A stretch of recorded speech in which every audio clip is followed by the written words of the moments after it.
Welcome to episode 24 of the Filmumentaries podcast. This is Jamie Benning talking to you from southeast London at my home here. Hope you enjoyed the last episode, number 23, with Madeline Most. I had some nice feedback actually from several of you saying you did. It's always good for me to know that I'm on the right track and that you're enjoying these. Thanks as always to my now 47 patrons on Patreon. A couple more of you have joined since the last episode. I'm so grateful for your support. It's really humbling and really does make my day when I see a new one of you joining up. If you'd like to support me, please visit patreon.com/Jamie Benning. You can sign up for as little as £1 per creation or per month. You can put a cap on it if you wish. But generally, I only release 2 episodes a month anyway. And occasionally I'll release a free episode as well. I'll have one of those coming up maybe later this month if I can squeeze it in. So for this episode, number 24, April 2021, I have a conversation with director Peter McDonald. I recorded this a couple of weeks ago when the weather here was suddenly warmer and Peter was in fine fettle and was happy to answer all and any questions I had about his career as a cameraman, a second unit director and a director. I would love to talk with Peter some more, as it's clear he has so many more stories about working with some of the great actors and directors of cinema, including Attenborough, Guinness, Harris, Foreman, Borman, Henson, Donner, Lucas, Kirshner, Fosse, Bowie, Hackman, Minnelli, Streisand, Burton. I mean, it's just incredible, really. Before I spoke to him, and since I've spoken to him, I found myself going through some of his catalogue of films, wondering which shots were his and which were the first units. Despite not being known to many of us outside of the industry, Peter and his work are legendary among those that work inside. It was a real privilege to talk to him, and I hope very much to meet him and Madeline later this year. So here's my chat with director Peter McDonald, and I'll be back at the end with a bit more jabbering on.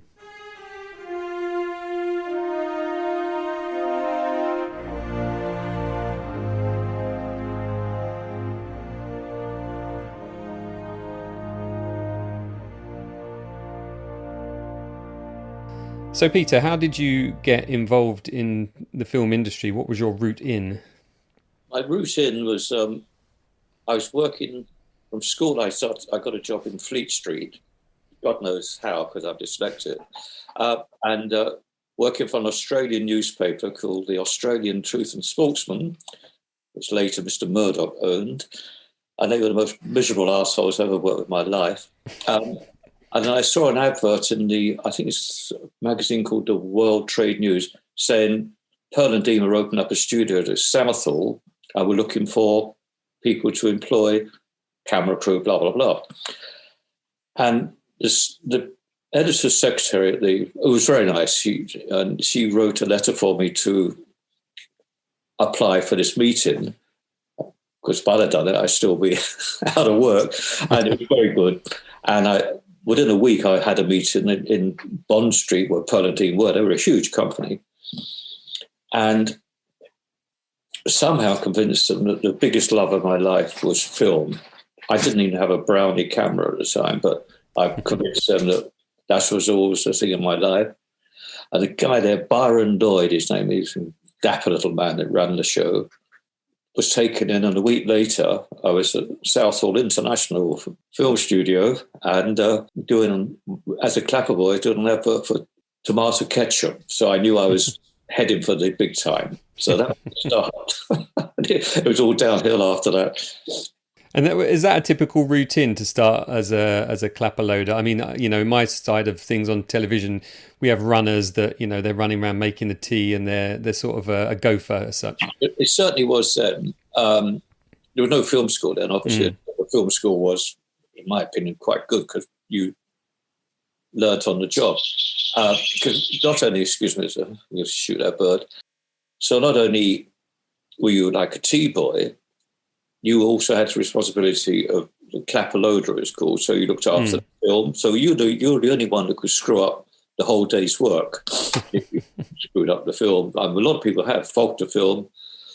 People have fogged the film and then buried it in the back lot of Pinewood, pretended it never happened. Of course, the following day, the Russians, say, where's the film? Well, I don't know, it was here somewhere. Anyway, I never had any terrible screw-ups like that. I had also, there's some quite good teachers there, the cameraman, lovely old cameraman called Geoffrey Faithful, who'd been around forever. And he was very helpful, very pleasant. A few of the others were quite flash because Technicolor had just finished. I don't know how you know about Technicolor. They employed all their own technicians, and they went all over the world with the Technicolor camera. No one else was allowed to use it but them. So they became extremely flash people, because without them, they couldn't shoot, So I worked with these 2 or 3 Technicolor technicians, I say, which now had finished, but they still had that attitude. But in a way, it's quite good because they were very disciplined. So I learned a trade, and there were other people there that were really charming and nice. So it's a nice mix. So after that, I got really fed up with commercials. They really are the most boring thing in the world. And at Wharton Studios, which was just looking at the window, I'm looking at Wharton now, they were starting the Robin Hood series, which became huge. I think it's one of the first big. It was terrible, but it was very popular. The guy, Richard Green, was the Robin Hood, who was fairly useless, but I guess he looked good in tights. So we made it at Wharton Studios, and the same set was like a bit of shrubbery, 4 trees, which they moved around every week to move a different part of the forest. Quite a good cast of English actors, or most English actors are good anyway. And the American lady, Hannah Weinstein, who was the American Money, the producer, she had a huge estate down the A3, the Portsmouth Road. Great big house, and so big the grounds. They built the castle in her grounds, and you couldn't, it was hidden basically. So she obviously did extremely well out of it, So it's a good training. And also during that time, because I think used to make a whole series of things, and we closed down for 3 months. And during that close down period, they were bringing what they call B films into the studio. So a B film is like a 1 hour, usually black and white film.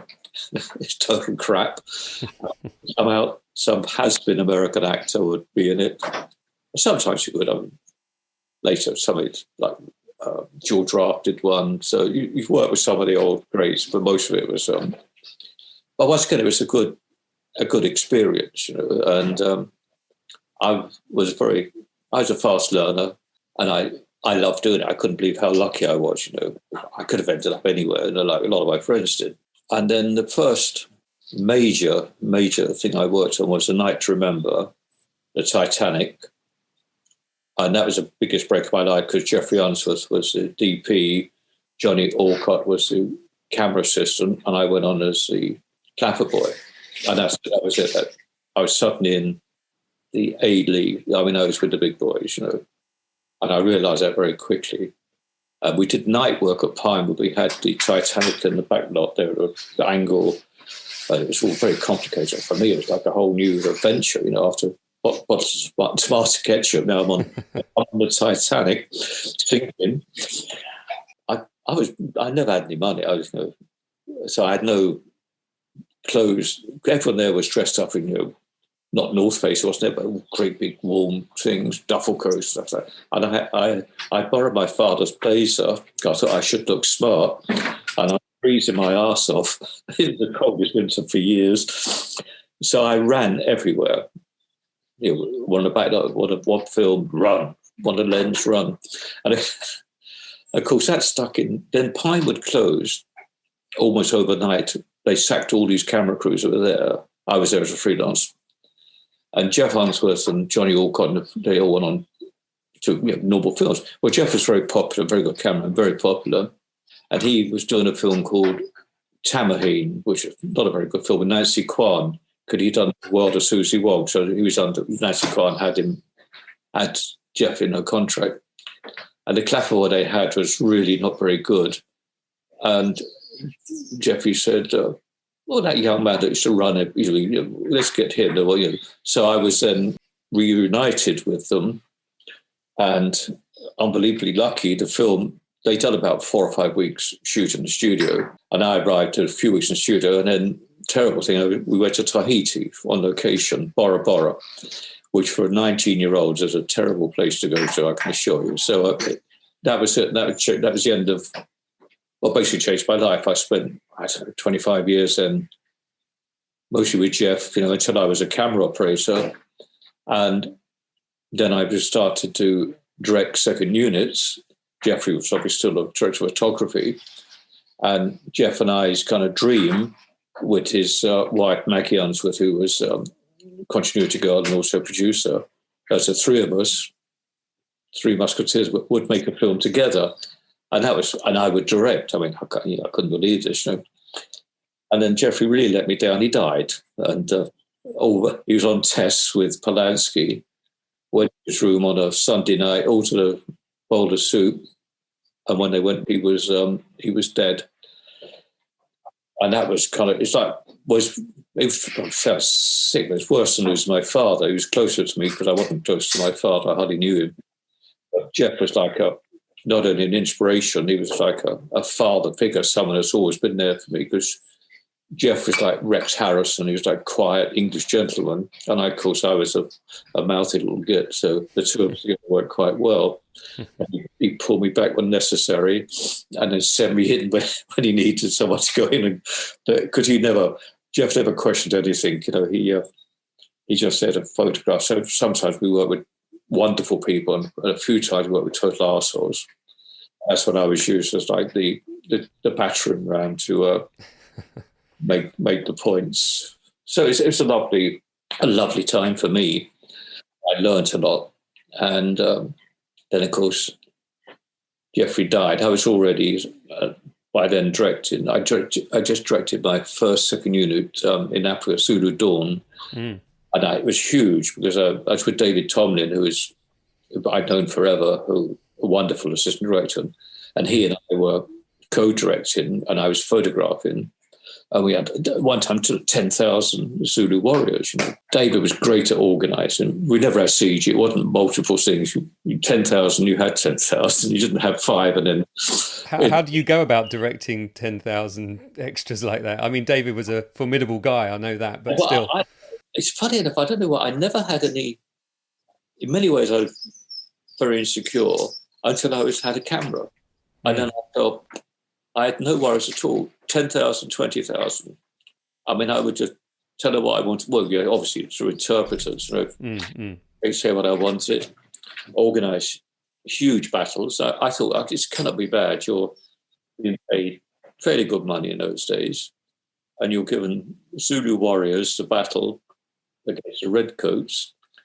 And the great thing was also, I much preferred the Zulus because we're in South Africa, so all the white extras were real nasty Afrikaners, I mean, hateful people.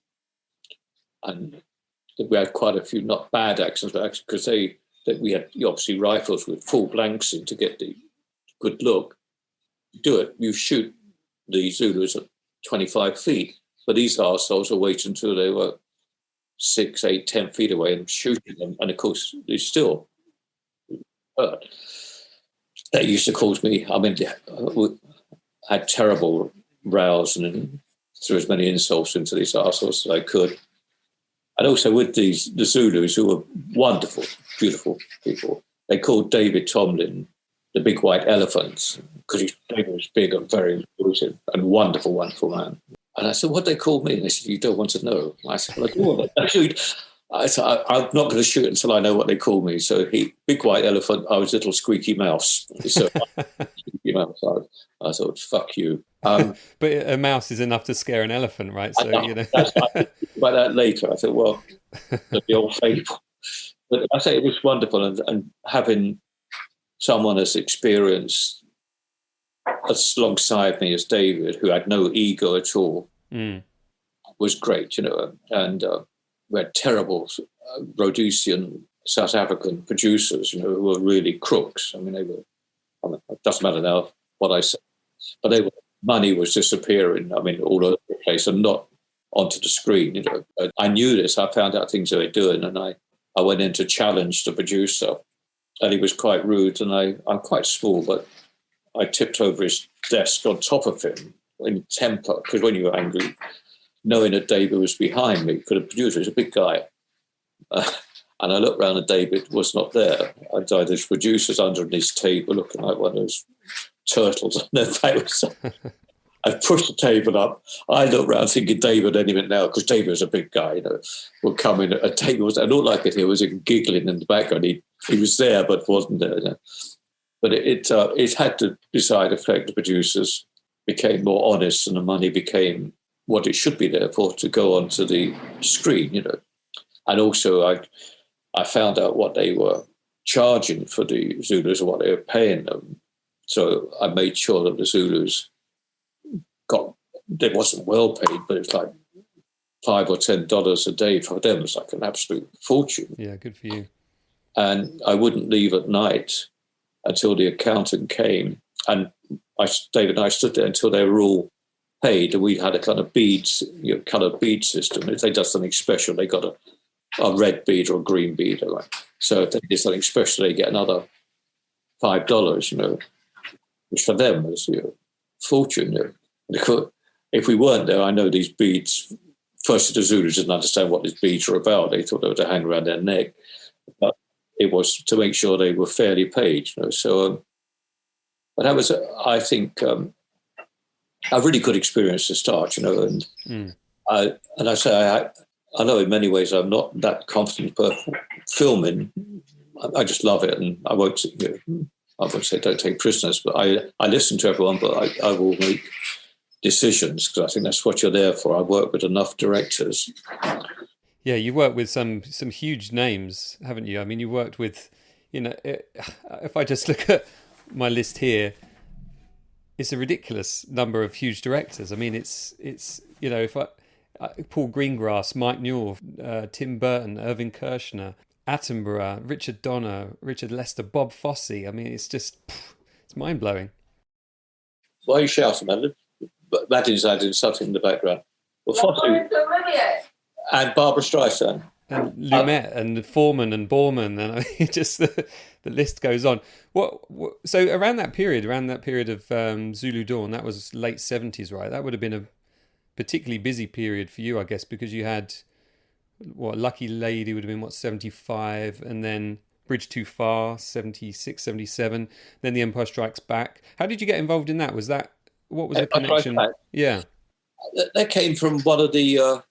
David Tomlin was the first assistant on it, so I should imagine David put my name forward. And Kershner was a sweetheart, I met, and it's more or less, get on with it, He's one of those that, like someone else, the other director said to me, I said, I don't care, Peter, you do the work, I get the acclaim. It wasn't a nasty way. It was like, whereas other directors, don't you dare do this and do it without checking with me, and don't you get on with it. I mean, I worked with one idiot that said, and I had big sequences to the film. He said, and you must never talk to the actors.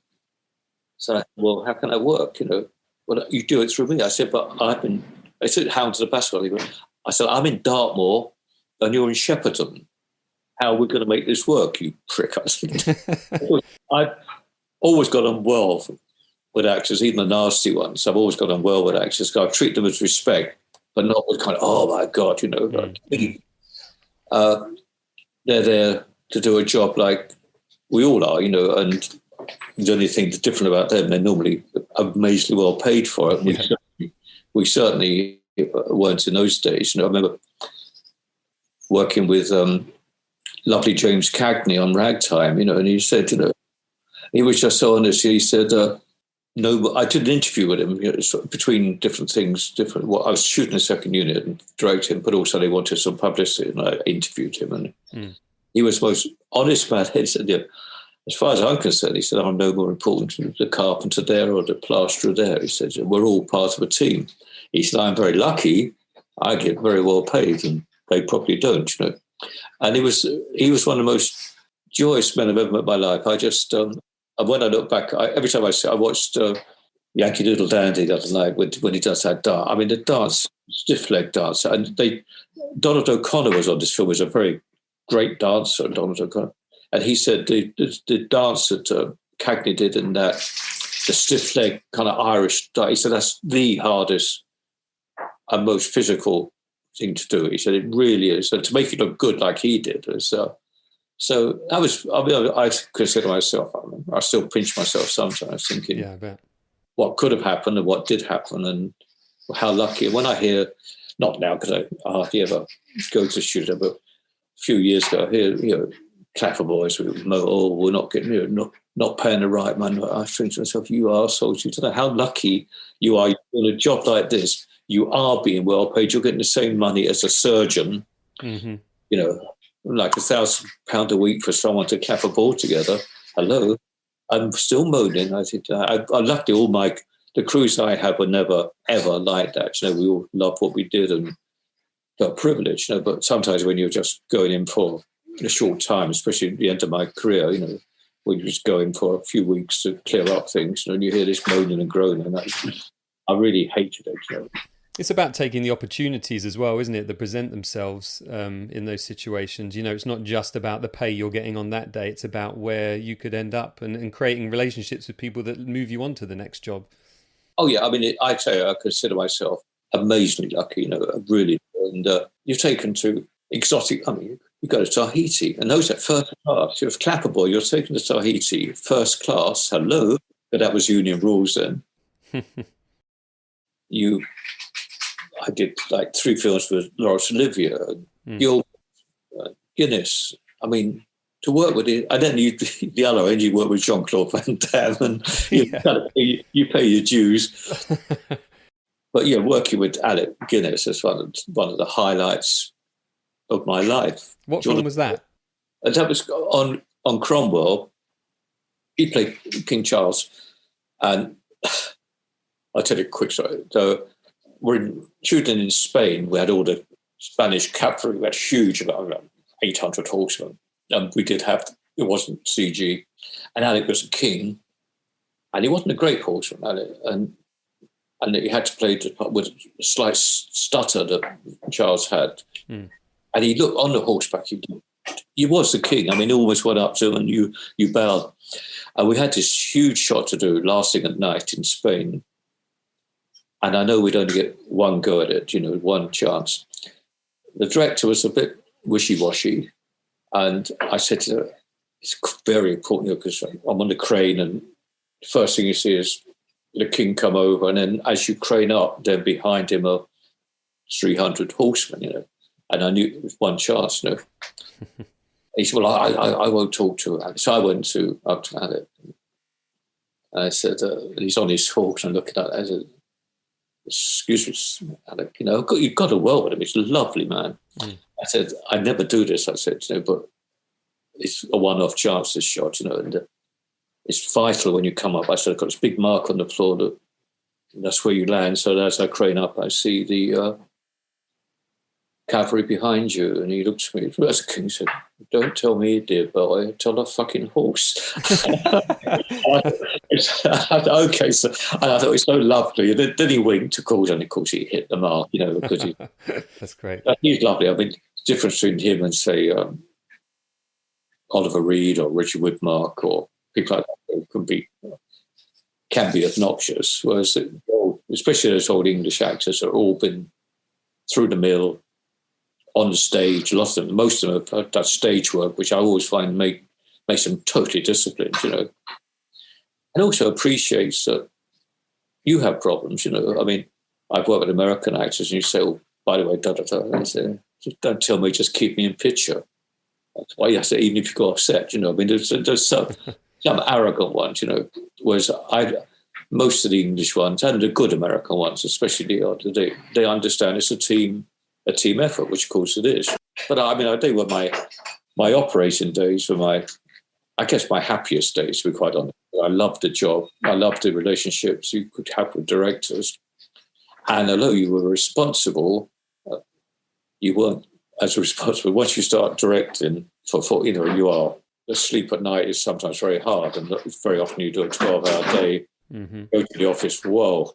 And then the producers, they're ambushing you to tell you this was, this you took too long here, tomorrow you've got to pick up, instead of thinking, that's really good stuff, I mean, not all, but some are like that, it made you very angry. That's why I was so lucky all the years with David, because Tomlin would see if I was getting pissed off, and I suddenly find I was moving without knowing. He'd grab hold of my back of my shirt and just pull me out the trailer and say, "Stop it, just calm down." And because no one would. David was one of those people no one would ever challenge, because if you, I mean, I've never seen David hit or get aggressive, but you knew that if he did, you probably get up for a very long time, Whereas I mean, I've worked with TV directors who shout all day long, and everyone just loses respect for them and doesn't want to work for them again. But then you have those directors who could shout, and if they did shout, then it all means something, and it has an impact. And I'm sure, from what you're saying, David sort of fills that category. I think the only time I used to get angry is if people showed disrespect, whether it's an actor or a crew. I wouldn't accept. I mean, I worked with some actors that were really quite nasty, and I would always take them aside and say, when on my set, we don't have that. If you have a problem, you tell me, and if you think the grip's doing something wrong or the camera's, I said, I will work it out. I don't need you shouting and screaming, and especially in America, because once one person starts shouting, everyone does, because it can't be heard, and that I hate, Yeah, I've often wondered if that's like a strange mixture of arrogance and insecurity, sort of, Oh, without doubt. Yeah. The insecurity. Total insecurity, I mean, if the great directors, I'm sure they get angry, but it's a little whippersnappers that shout and scream, and I've heard them. I was flying with one in the helicopter. We were doing quite a complex shot, and I was a cameraman, and this director was in the front screaming at the pilot. No, I dare. And I said, basically, shut the fuck up. Because if you unnerve the pilot, and we're all dead. I said, forget the film. We'll all be dead. Yeah. You can't talk to me that way. I said, well, I fucking because here we have, because they're not talking, just screaming at each other. And he said, we'll sort this out when we get down. I said, whatever you want. I said, but if we're going to make this film, you're not going to scream at people, And when he landed, he did. He kind of sussed out that maybe, and he was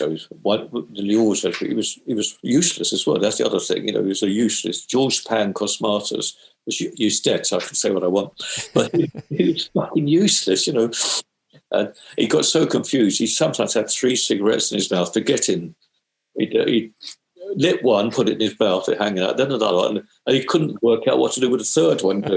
So this is the man put in charge of directing. Oh, don't ask me how these things happen, how they get in charge of a film. I'll never know.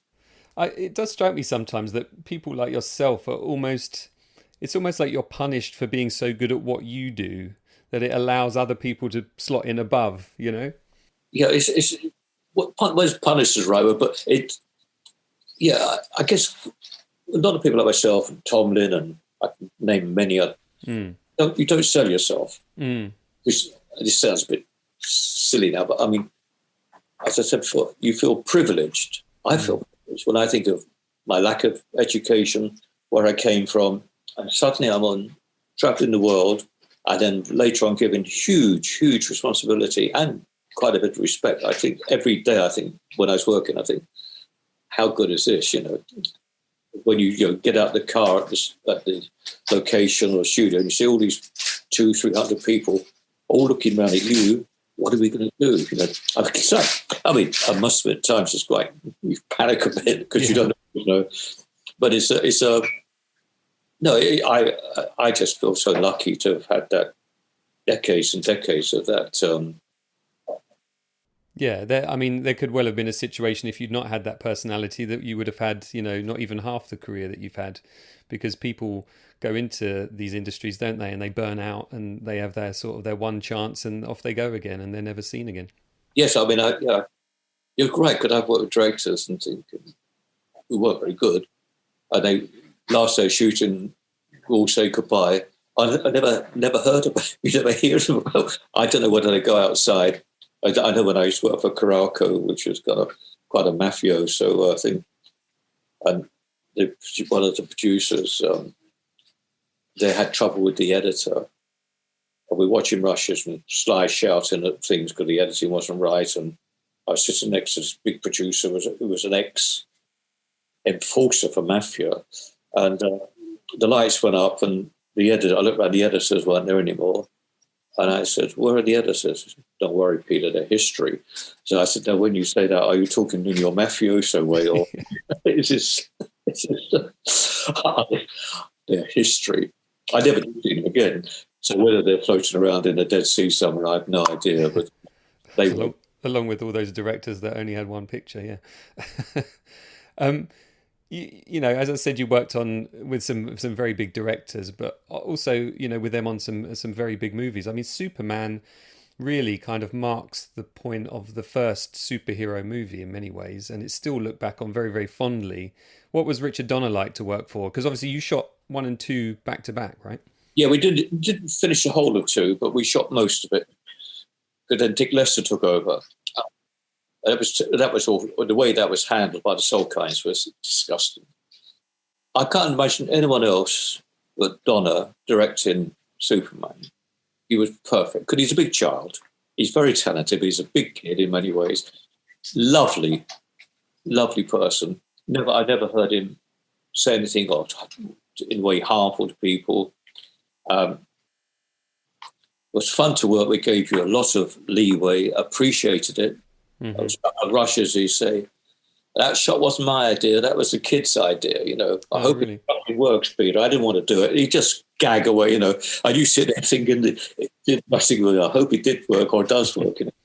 And he had a hard time from the Solkines, so they weren't. And there was talk about replacing him with Dick Lester. So they bought Dick Lester because Dick had done the 3 Musketeers for the Solkines. And I knew Dick. I worked with him. And Dick came in, and I found out because the first day he got $1 million, which in those days is not bad now.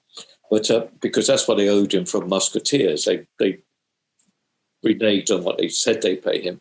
So he didn't take over. He came on to Superman as producer with the understanding as he walked on the floor the first day, a check for $1 million come into his hand, you know.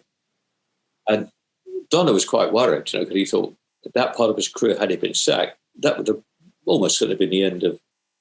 He'd had to go back to TV. You'd never have another feature film. And I just say to Donner, I said, I don't think you need to worry. I said, knowing Dick Lester, I said, he won't want. This is such a complex film. This first time flying had been really, and Dick Lester didn't have any patience at all. He was a fun person to work with, even more fun to go out socially. But patience, he could never have done it. And I said this to Don. I said, you know, I think you're safe, you know. I said, use him as a friend, use him as an ally, you know.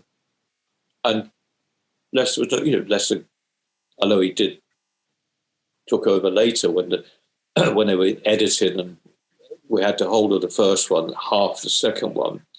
And then the Soul Country, Donner didn't even know that he wasn't going to be invited back because it all closed down while they edited, because they had to get the one out to get some money to finish 2. And he kind of bumped into someone, maybe in LA, agent, and said, "Oh, I'm really sorry, Dick, what's happened to you?" And he said, "Well, what's happened to him?" He didn't know that he was being replaced, you know, which is disgusting. I mean, it's and as I said earlier, I can't think of anyone else that I've ever worked with that could have done such a good job, because he was fun.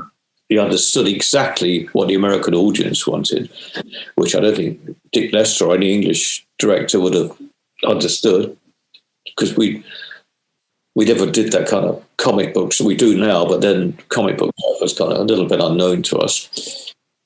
I know, you could have trouble with some of the actors, but he used to kind of jolly them through. You know, so he never confrontational. But and also Chris's first major film, and Chris was lovely, but very, very serious. He took it all very serious, and Dick was always trying to lighten him up a bit, you know. And I remember we were in New York shooting, and I was up on a camera crane.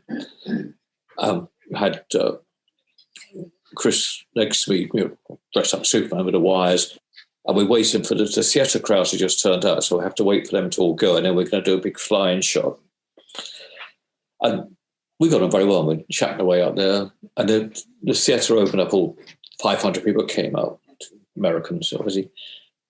One looked up and said, God, it's Superman. And it was just like the comic books. They all looked up. My God, it's as if it was really Superman. And he'd come there to save New York, you know. Yeah. I looked at Chris, I said, you should be sad. You're home and dry now. I said, that's what the audience, that is the audience, you know. Brilliant. A lot of it's younger. If only you had the cameras rolling on them. Yeah, but I said, if it was a theatre crowd, I'd just probably seen it or something. So saying that, you can imagine what the youngsters are going to say, you know. Yeah, oh, that's great. Yeah, I've seen some of the behind the scenes stuff, you know, with you there and Richard Donner there, and obviously the cast. It looked like there was quite a lot of energy going on there, like Margot Kidder and Christopher, and you know, Gene Hackman's a bit of a force of nature as well, isn't he? Yeah, I did three films with Gene. Yes, I like him a lot. I mean, first, he's a superb actor. He's a bit of a bully, so you've got to stand up to him. When we did Lucky Lady in Mexico with he and Burt Reynolds, I mean, they were, but I must say, whereas, what's that? Stanley Donen used to power over, I used to stand up. We got on very well because I got a lovely photograph of the three of us, the two actors, myself, in a little dinghy in the middle of the Sea of Cortez. And there'd been a big argument because Burt Reynolds had been shouting at one of the crew on the other boat, who was a friend of mine, and we had a row about this, you know. And there's three of us in this boat bobbing around in the middle of the Pacific, and I, without realising, I crawled closer and closer. As I get angry, closer and closer to Reynolds. And next thing I know, I was in the air, and Gene had picked me up, because strong man. He kind of picked me up, put me back in my place. He said, "You made your point, Peter." Stop. For a moment, I thought I was levitating. No. So there are lots of wonderful experiences that you have. And then, well, I'm just thinking as well, like, you know, we touched on The Empire Strikes Back. I think what a lot of people don't realise is that you you directed, didn't you, the majority of the scenes in Finzer? Yes, we did. I think the first unit came out only for a few days, and then shot stuff with Harrison, and then they left, which was great, you know. I think it instigated a lot by David Tomlin, who realised that my crew would work much quicker, could be a smaller, lighter than the first unit. So we'd have to do stuff with the actors and with the action. And it was, I enjoyed it, I must say. It was very, very, very, very tough because it's 40 below. And I don't know if you've experienced that type of cold, but it is. I was standing there one day and I'm looking around at the crew, and I had a Norwegian production manager, wonderful guy. And I said to him, I only want to hear from you if the storm's coming or whatever. I don't want to hear everyone say, no, I just looked at my bunions and I think you tell me to rap when we rap, you know. And I looked at the crew and I said to him, crew are working slow today. I'm going to have to chat with them, because I knew there was quite a bit of nightlife. And I know we're in the middle of nowhere. They had a distillery they made up. And he said, Peter, it's hypothermia. They're not walking, they are freezing. And everyone was kind of going like that. So I said, we should rap. He said, we're definitely going to rap, you know. And it was funny. I thought they all looked like they were slightly slow motion. And I was going to get them all together that night and say, maybe we've got to cut down on the drinking, boys, you know, and have a little, make that the weekend, but not every single night. They wouldn't have listened to me, but that's why I say that. But anyway, that was, but the crew, I mean, it's, when you think of the film, you could be one film in the desert, Sahara Desert, which I've been, another time in a rainforest or a jungle, then 40 below. So it's, or middle of New York or wherever. So it's a wonderful, almost every film is a different experience and a different learning curve, you know. And you can't necessarily sort of prepare for those situations. I mean, you know, being 40 below, there's not much you can do as a person other than try and wrap up as warm as possible. What about the equipment and in these environments? I mean, Did the film snap and things like that? Yeah, we had, well, firstly, before we went, because I experienced cold before, but not quite as bad as this. We were at Elstree Studios, and just up the road where the old MGM Studios was a deep, huge, what the stage was, which were marvellous films there, was now a deep freeze, huge deep freeze. So I thought, that's what we do. So after I came back from the location, recce, not shooting, and experienced what it's like, I got, quite cruelly, I got the crew, camera crews, ADs, standbys, in the outfit they were going to wear, which we've got special outfits, and the cameras and all that, and put them in the deep freeze and locked them there, put them at about 9 o'clock and let them out at lunchtime. And I couldn't stop laughing because as you opened the door, you looked like you got kind of, they'd all got this white haze of frozen breath, and so ones with beards like yours were full of ice. The camera was like an icicle. And he looked at me and said, "What the?" I said, "Well, now you know what it's going to be." It wasn't ever quite as bad as that, but it made everyone understand what the equipment. And we had George Lucas's camera, which an old Technicolor camera that had been made into a 70mm camera. So this camera's the oldest thing on the. He's older than any of us. It's Technicolor, from the 30s. Great big thing. Never ever failed us. This great big machine. We had his own heating pad and his own generator. Never failed us. It worked on every single shot. Some of the other stuff we had Americans came over with this new high tech 70mm camera. They were nice guys, but they were very flash. And they arrived about halfway through our shoot. They said they looked at his Technicolor camera. I was like, oh, Jesus Christ! And they got their camera out. And I said, "This is a future, Peter. God, you're 50 years out of date." I said, "Okay. So what do you want us to do?" I said, "I'd like you to go out." This was like 6 o'clock at night. I said, "I'd like you to take your camera outside then now and leave it outside all night. You plug it into your heating system, whatever, but just leave it out for the next 8 hours." They said, "What do you mean in the cold?" I said, "Well, yes, in the cold." "What now?" I said, "Well, yeah." Anyway, they did, of course. They went in the morning. Well, after we chipped the ice off this camera, we didn't get a shot, I don't think, ever from this, because it was a highly technical camera. It just didn't. Well, it just wouldn't. Whereas this lovely old camera churned it out. And one day we got hit by a blizzard that came out of nowhere, because normally we were warned. And suddenly and we're in quite a dangerous place. And the Norwegian guy said, "Peter, we're out of here. Just have to leave everything. We've got to go now. That is coming in fast." And I said, "What?" He said, "Everything." So I said, "I always obey you." So we got all the crew in the vehicles, got halfway down towards the hotel. And by then we couldn't see anything. And my assistant, Mike Brewster, was a kind of looked at a macho guy. He had to get out, and he led us. He led all the snowcats down, because you couldn't see.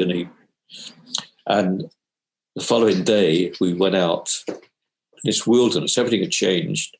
And I'm looking around, I'm rehearsing what I'm going to call George Lucas and say, that camera that you loved, that Technicolor camera you are converting, that you adored, you're almost married to, no more. And we went to roughly where because I don't know if you've been in snow, but you couldn't tell where you've been. And we're looking around, I said, "Oh, shit." And suddenly, I think it was Bruce, he said, "Shh, be quiet." I said, "Wait a minute, I'm a director, I can talk to be quiet." And we heard a little pop, pop, pop noise, and it had a little motor, a heating Honda generator with it to heat its blanket, and that was like 2 foot under the snow, but still work. I mean, what an advert for Honda! It's still working. We got the camera up. We got the camera up, and good as gold. It was. It worked straight away, and I didn't have to phone up George. Moment of relief. Well, we're about halfway through my chat with Peter McDonald. We'll be back after these short messages. Hi, my name is Helen O'Hara and I'm a film journalist and author of the new book, Women vs. Hollywood, The Fall and Rise of Women in Film. It's a quick trip through 125 years of film history and the ways that women succeeded in shaping it and were forced out of the top jobs. from silent era directors to Me Too and Time's Up. It's a good starting point to learn more about the people written out of Hollywood's history. And it's available now in all good bookshops, virtual and physical. Hope you like it. Cheers. Here's what some people are saying about the Projection Booth podcast. The Projection Booth is single-handedly the greatest film podcast you could ever listen to or could possibly want. Top notch. 5 stars. This has quickly become one of my favorite film-related podcasts. Always interesting. A completely unpretentious yet fully comprehensive look at films from all genres. The Projection Booth podcast, with new episodes available every week at projectionboothpodcast.com.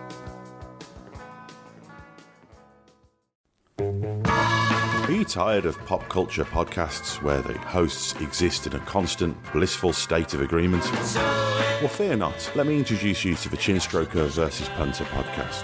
Mike is an ex-film student with a penchant for David Lynch, and Paul is your man on the street who likes what he knows and knows what he likes. Join us fortnightly as we discuss what we've been watching from our own very different perspectives. You can find us at csvsp.libsyn.com. Chinstroker versus Punter is a proud member of the Pod Syndicate family of podcasts. And now back to my chat with director Peter McDonald. Being camera operator and second unit director, just so people that aren't aware of what a second unit director does, how do you define that? Are there parameters into which you can define it?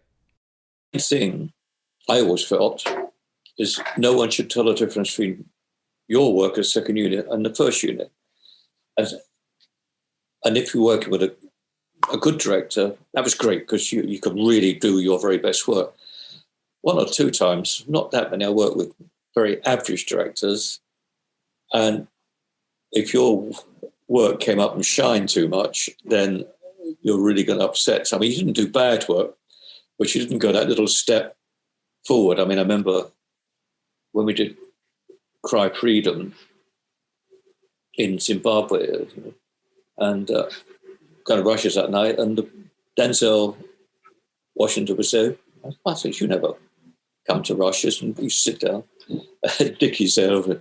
He said, oh, no, we haven't come to see Dickie's stuff. We come to see your stuff. We hear it's very good. Thank you very much. I was just about ending my career, gentlemen. But, they were joking, but Dickie, I knew very well. Didn't really that. Because, the good thing about second unit, you have less, you don't have the terrible pressure, which we've all had, when you do the first unit with money and producers, you can get away with more. And as I think I said earlier, you get the good stuff to do. You get the exciting stuff to do. You get the 5,000 Zulus or the helicopters through the canyon. So that's what you do, So that it's quite hard to fuck it up. Mind you, a few people I've worked with have, but you do, especially when we did, I think, Rambo 2 in Mexico with George Pancos Martyrs, and he got angry because not only did I put my helicopter stuff up, which was very good. I had great pilots. I got the editor to put great drive-in rock and roll music over it. Amazing. The difference it makes the scene silent to something. And it's really used to piss off George. He said, why Peter got music? I haven't. And I said, well, you got dialogue. You're recording the actors talking. Peter's doing. Yeah, I want music as well, but you can't have it. That comes on later, George, because George that's later, George. And I remember David Tomlin, who was the assistant director, luckily for George, he said, if I write my book, George, I'm going to say action, George, because George was standing there beginning the shot, not knowing why things. And you have to say action, George, use action. Because David, to be quite honest, David, on many films, actually made the film, never got the acclaim. He had directed his own stuff and written his own stuff for TV stuff. But, behind the scenes, he used to drive for work in the morning and he'd give George a piece of paper, which David and I would talk about that night, how to split the work the following day. Because as I say, David and I had an incredible relationship. So following morning, George would get out of the car, looking confused, 2 or 3 cigarettes hanging in his mouth, saying, this is your day's work, George. Quietly, never, this is your day's work. And then George would go around the corner to the toilet, and copy David's list, which we typed out in his own handwriting, and then type, and then come back and say, oh, what we do now? We do this and we do that. I thought, I asked him, I said, David, why do don't you get angry? He said, the important thing is we shoot, we finish shooting. But I remember one day George was very insulting to David, which was very silly because David's the last person for many reasons. And David kind of looked at him, and I could see the anger, and I knew David very well. And I thought, how could he's going to hit him? And what David did, he just tore up the paper with all the shot lists on and threw it in the bin.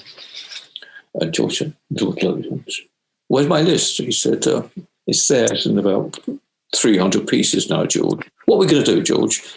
He said, well, what are we going to do?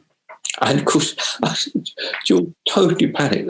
You have to tell me what to do. I said, well, and this guy, even in those days, was getting $1 million for the film. And then another 2 or 3 films, because you have to make like 2 really bad things. So you're getting $1 million for another 2 or 3 films when it's all been done for you, But there's people like that.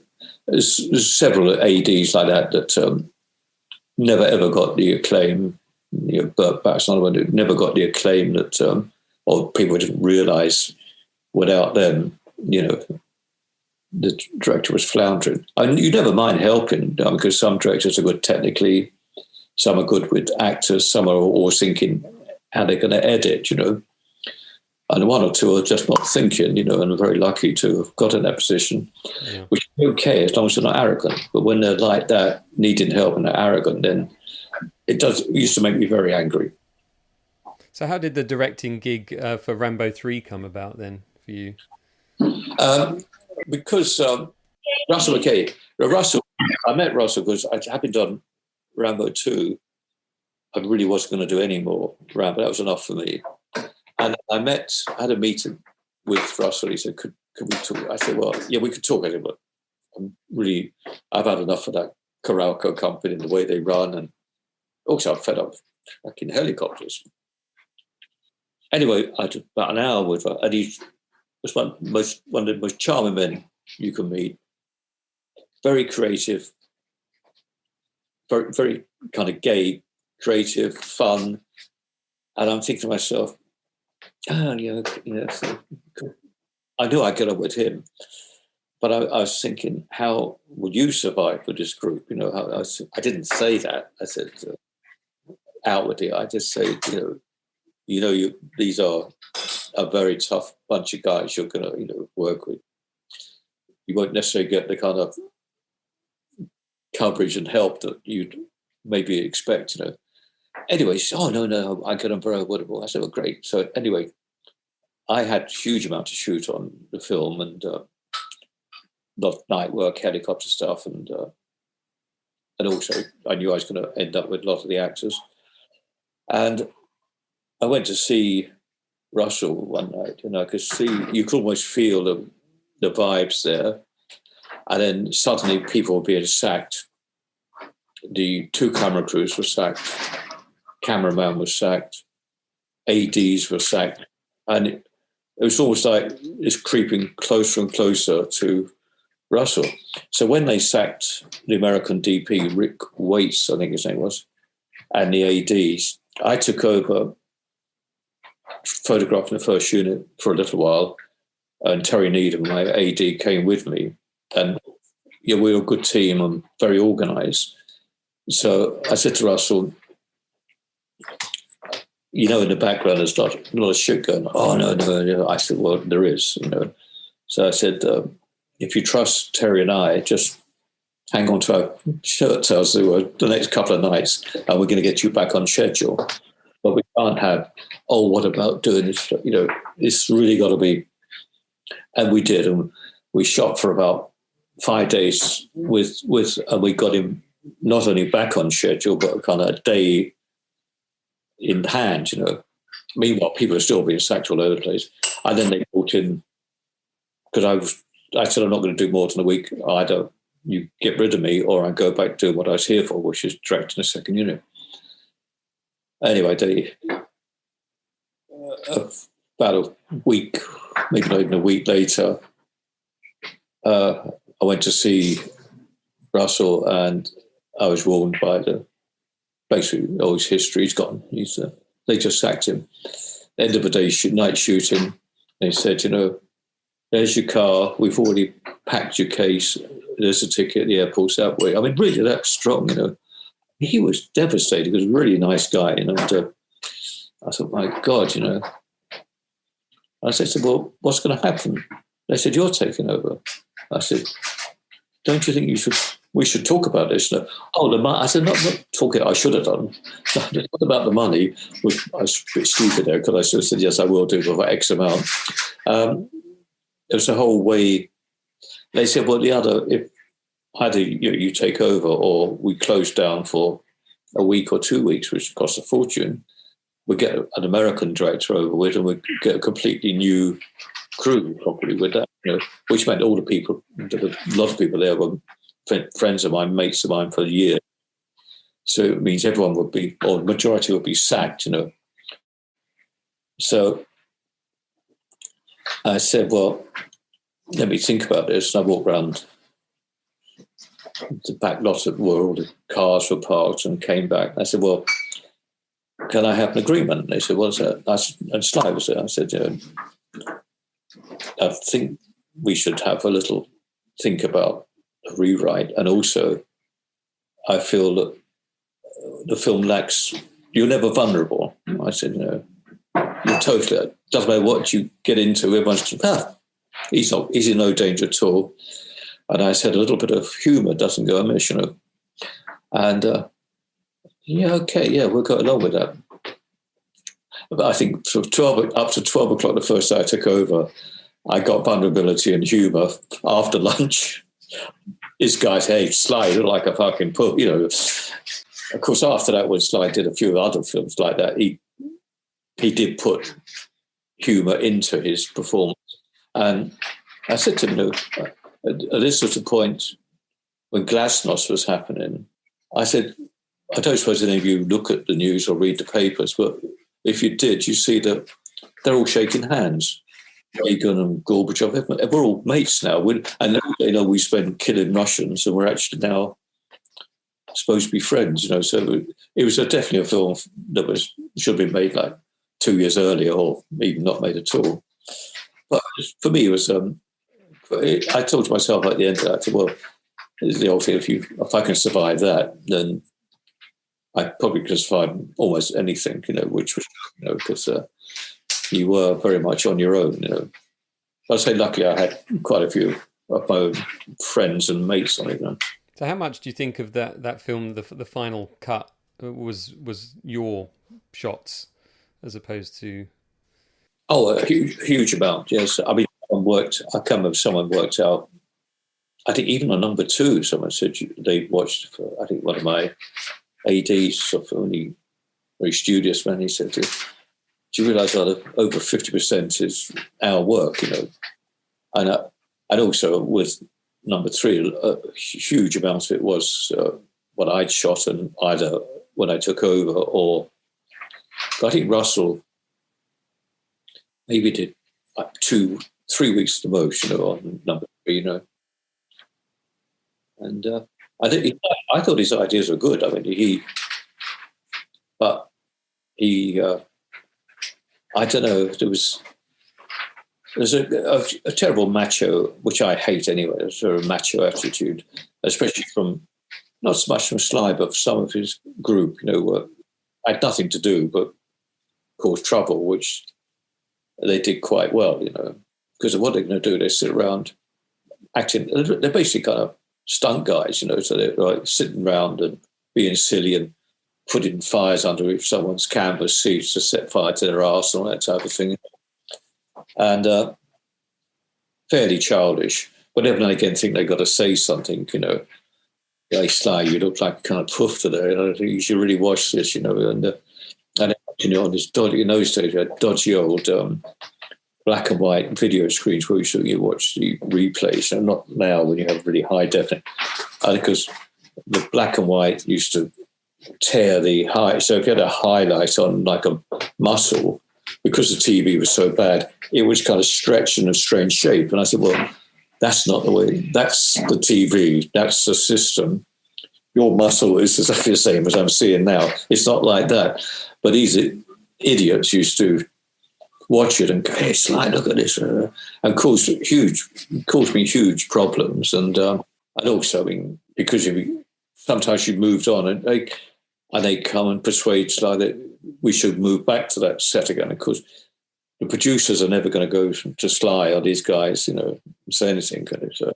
So you go back and shoot. So we didn't go vastly over schedule, but it meant I could never quite do the type of coverage that I would have liked to do, because I had, I'm very, I know you can't, some directors don't care two shits about schedules and budgets, but I've always been brought up that, you should try as much as possible to, keep it going on as for the money you have, which is normally quite good money, to make those type of films, not this indulgence that we do it again and again, or the thing now they say, well, we'll fix it in post, which we couldn't do then, but that's the thing, which I really, instead of doing it properly, I don't worry, we can spend another 100,000 fix these in post, which I hated that attitude, but maybe I'm a bit old-fashioned.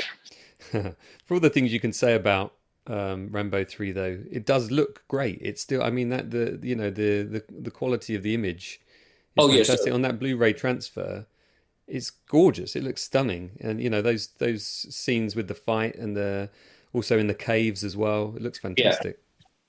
Yeah, well, I was lucky because my background was always camera. I influenced a lot about the look, and if because we had several different cameramen all over, they came and went quite regularly, and I could look immediately and know whether I liked it or not. And I knew, I knew exactly how to photograph Sly, the side something you'd bring up, and the cave. The first one I walked in the cave was a huge cave. It was used during the Crusades. All the Crusaders, they'd have, if they had to hide from the enemy, they get 400 or 500 horses in these great big cars, huge. It just has one big opening at the top where you could have a huge light coming through. And the first time we went on there, I had to go off somewhere, and I came back, and I can't remember which cameraman it was now. I stopped learning their names at one point. And it was all overlit, there was not, every wall was, I said, this is supposed to be a mystery. There's, what's around that corner? I don't want to see I just want to know there's a corner there. So I had to be quite strong about the look of it, and I think, yes, you're right.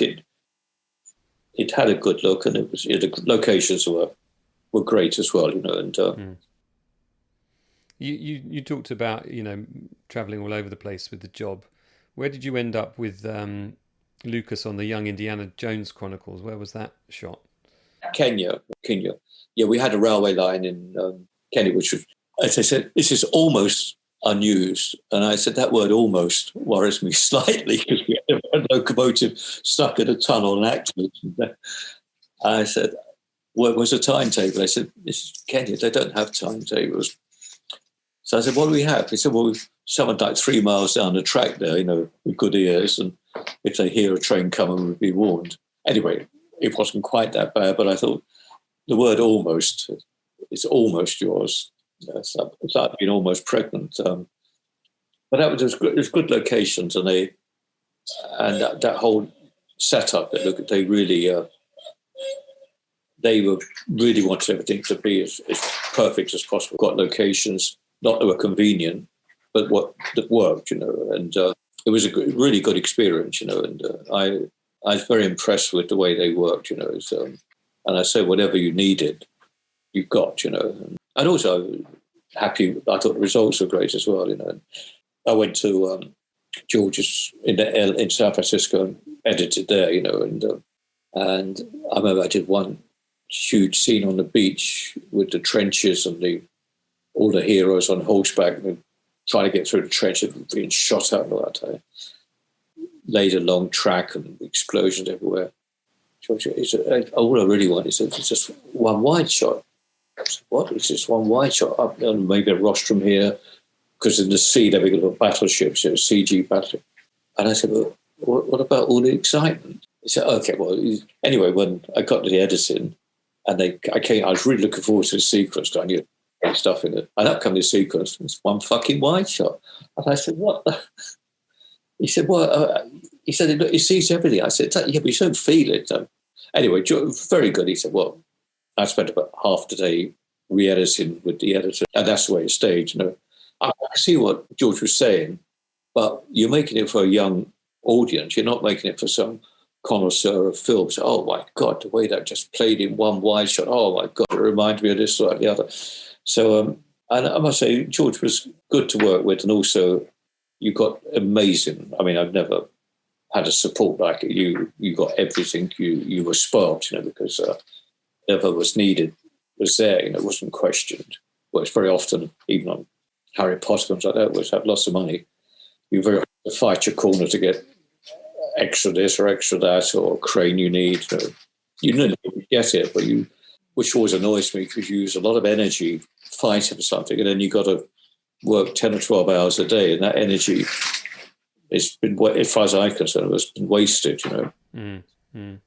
Yeah, that Young Indiana Jones series was a kind of template, I guess, for George Lucas for what was to come in the future with the way, you know, CG was used and all that kind of stuff. And you mentioned Harry Potter there. You worked on a bunch of the Harry Potters. What was that experience like? It's quite funny, because I had a call to go in and take over the second unit after they'd been shooting 4 or 5 weeks on Harry Potter. And I didn't know. Harry Potter meant nothing to me at all. And also I'd been offered at the time a bunch of commercials to direct in South Africa, only about 2 weeks or 1 week's work, but it was going to be well paid, you know. And I think the two continuity guys on the film, they said to them, you know, we need a new second unit and to meet me. So I went to meet the producers and director and all that type of thing, and I was very polite, and yes, I said, but, you know, I have to warn you, I'm almost certainly going to do something else, and but thank you very much indeed, you know. And I left, and as I got my car, drove to the front gate of the studios at least, and the phone went from South Africa saying, a little bit of bad news, Peter, we've cancelled the whole commercial thing. I thought, oh, shit. Without realising, I slammed on the brakes. As they finished the call, I phoned back to the producer. I said, I've been thinking. I said, I really should make a decision. I said, I shouldn't say I'm going to let you know in a week. I can start tomorrow. And they said, oh thank you. I said, of course, I then led to several years' work, which I did. At the time, I'd invested money in my own films to direct, was the most stupid thing you could do in the world. So I was basically not totally broke, but I certainly needed money. That was the Harry Potter, which was a great experience. I think that's any more about that. Yeah, no, I was just going to say, you know, for an entire generation of people, Harry Potter has sort of lasted, hasn't it? I mean, my kids are in their teens, and they're still visiting them now. My 6-year-old daughter is discovering the books and the films as well. And I think those films, as much as they're blockbusters and everything, they do kind of remind us of the magic of the movies and being able to immerse yourself in a world. I've been to the studios a couple of times, you know, up at Leavesden there, where they've got that permanent kind of installation up there, and just the effort and the endeavour that goes into creating those worlds never ceases to amaze me. I mean, it's work for you, but did it have a magical feel about it when you were working on it? I knew that it was special, and also Stuart Craig, the designer, he'd invented that world. I mean, every set, he is a brilliant designer, and you really believed, whether it's in big hall at this school or locations, everything was. He'd really. I think more than anyone else, even more than maybe Chris, put a stamp of that look on it. You know, Stuart's great. He's a very quiet, humble man. You know, not at all like he works in some somewhat loud American production designers I worked with. He was very quietly intelligent, got on with it, and it all worked. You know, I mean, I loved the scenes in the hall with like sometimes 300 or 400 kids. You know, it was magic. And of course, you have all the teachers up here.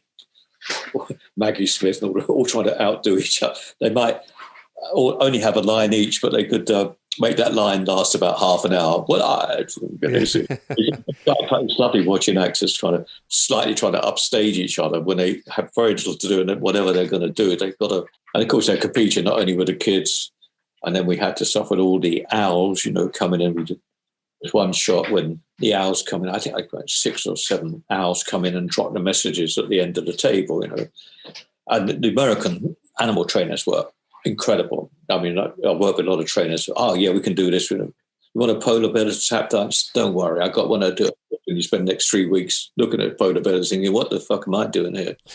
Anyway, we did the shot with the owls coming in, and it was marvellous. And they dropped messages where they should. But one owl, a bit stupid, must have felt a bit cold because we had all these flambeaux and things around the edge of the set, these bowls with flames in it. He decided to drop his message. So he sat like a phoenix in these flames. Now, owls are a bit stupid. And suddenly I looked around and I saw this, and, oh my God, and the kids saw it. And now we've got 400 children. The girls are going hysterical and the boys are all laughing, but it's totally out of control.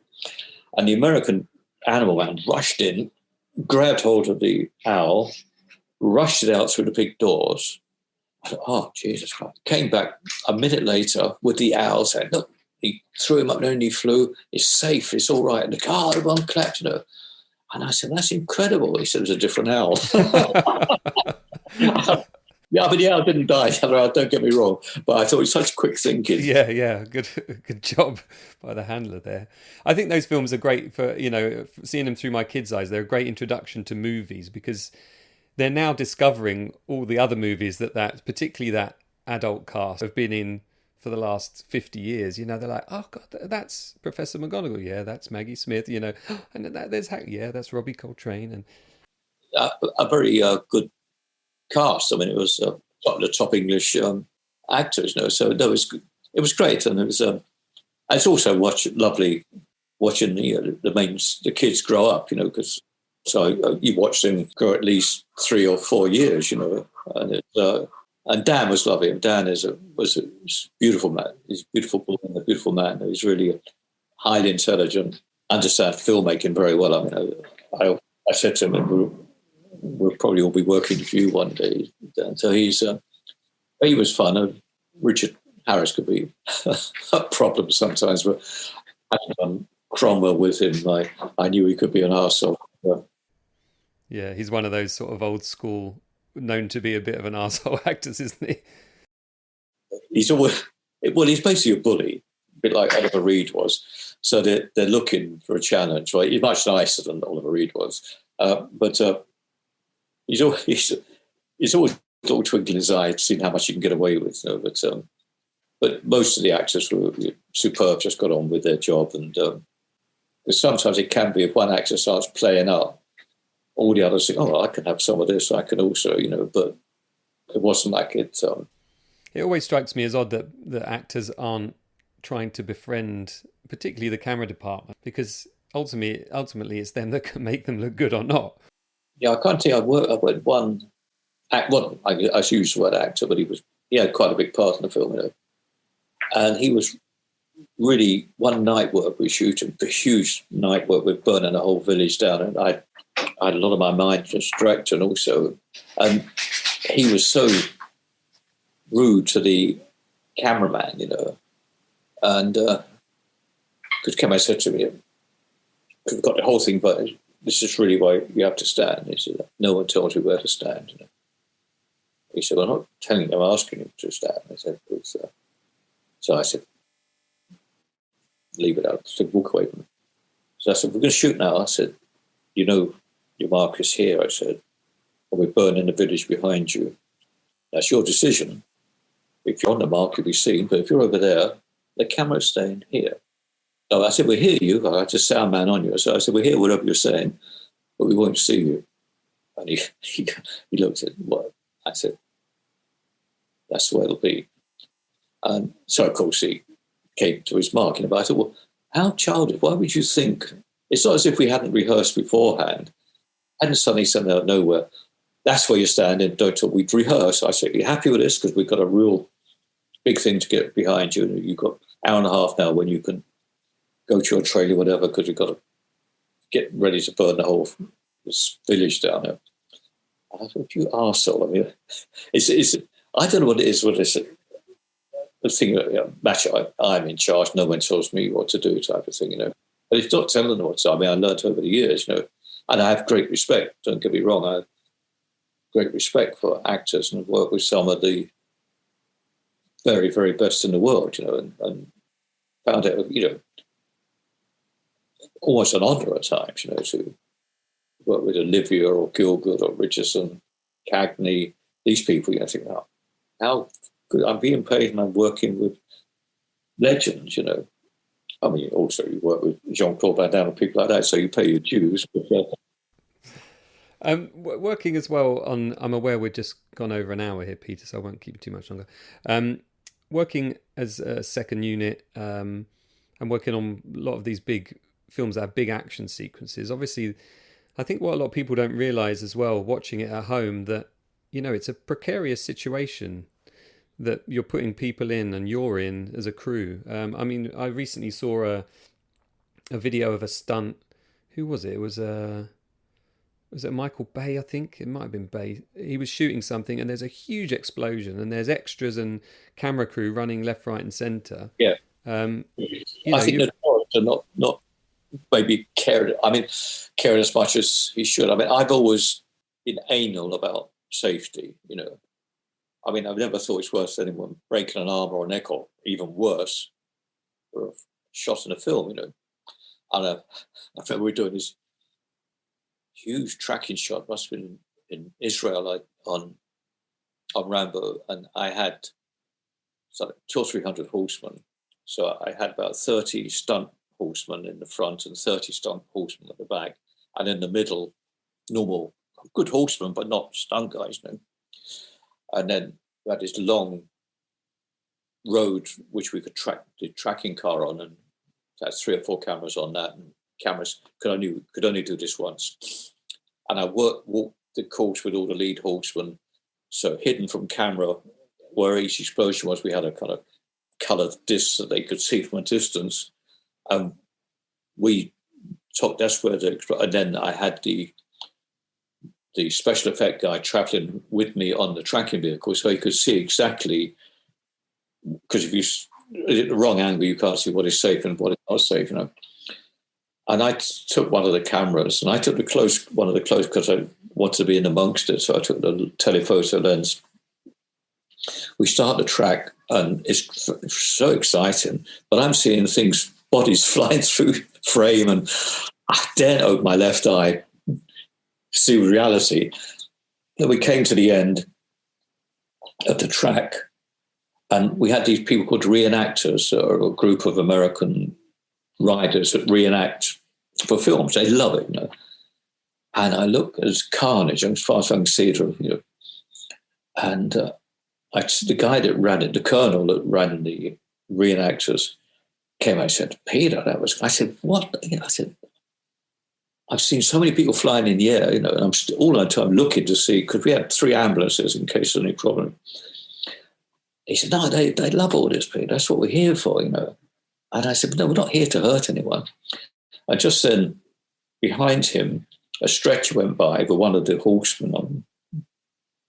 And as he went by, he saluted from a prone position, saluted. "Sorry, Colonel, I'm just going to hospital and I'll be back." See, you're insulting them if you don't want to do this sort of thing. Because no one was hurt, but it was. But at one moment, you said, because you're dread of not any director, but most people like myself, you're going to get the occasional collarbone or arm or something broken. That's by the very nature of what we do. But what you're never going to want is anyone to be seriously hurt, And that's the dread. That's a nightmare of your life, That. But I remember saying, "I'll be back, sir." You were right when you said they take it seriously. Oh no, they love it. I mean, the only thing he was pissed off about is he missed the next shot, the injured guy. But I said, we don't have that in England. There's reenactors.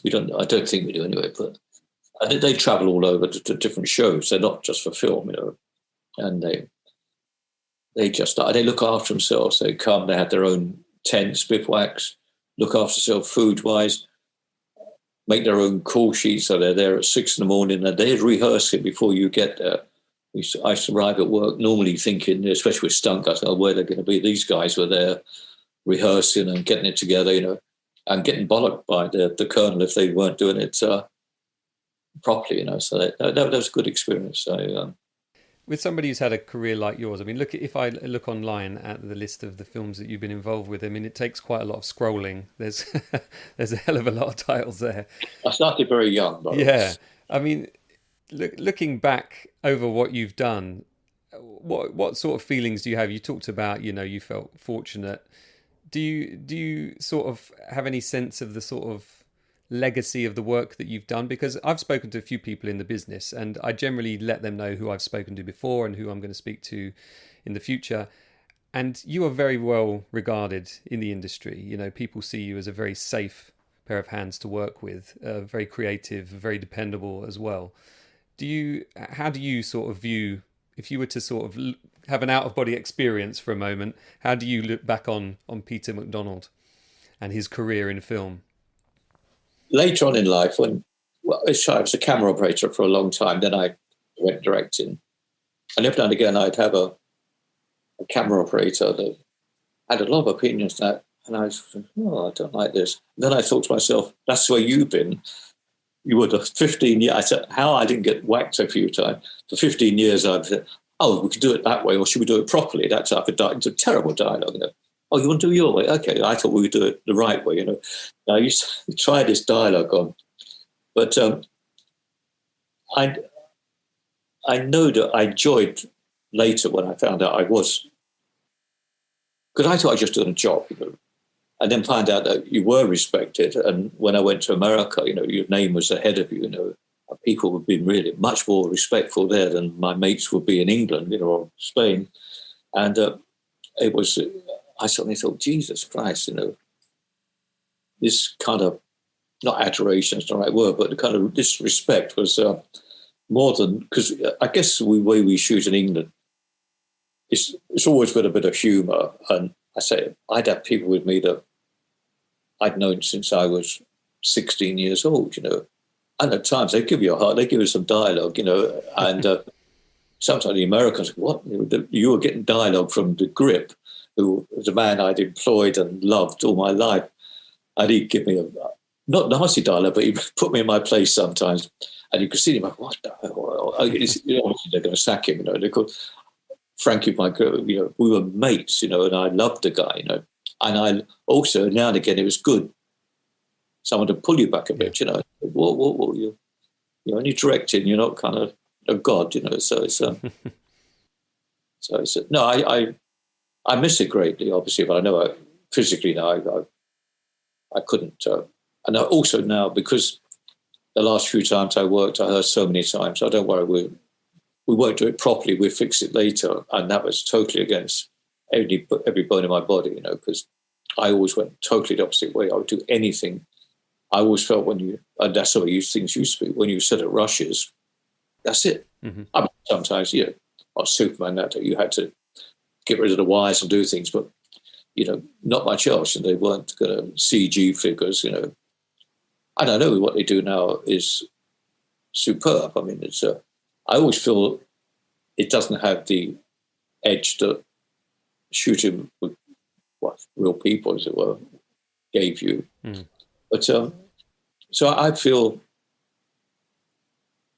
I think in many ways I was very lucky that I was there during if I was honest, in the best of times, so when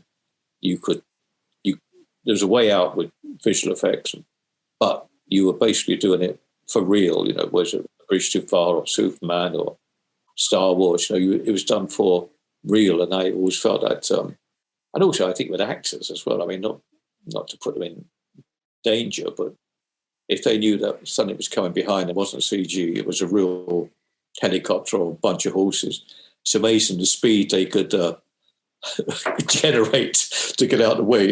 I mean, you always had to be careful, because you mustn't. There's no way you want to hurt anyone. I mean, I had few times with producers. And I said, no, can't do this. I said, why? They're only stuntmen. And I thought, what a stupid statement. They're only stuntmen. I said, they're expendable. We'll get another 5 of those in, So I would never, ever put anyone in danger that I feel I wouldn't actually do myself, They obviously, there's high dives and that type of thing, then you get specialised people in stuntmen. That's their game, is, huge high dives. I wish I could. Even to this day, someone I've seen, I thought, how the hell can you actually look down and think, I'm going to now dive into that little bucket down below, which it looks like when you're up there.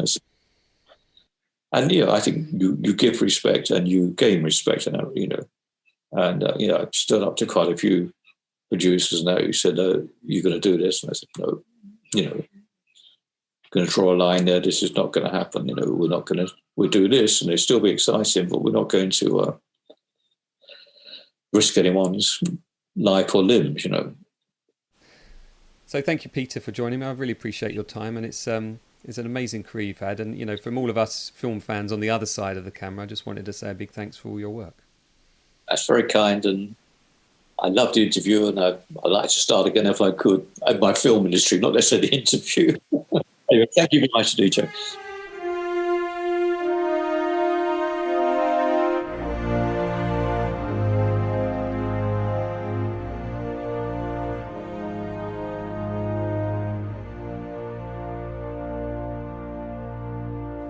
Well, I hope you enjoyed my chat with Peter there.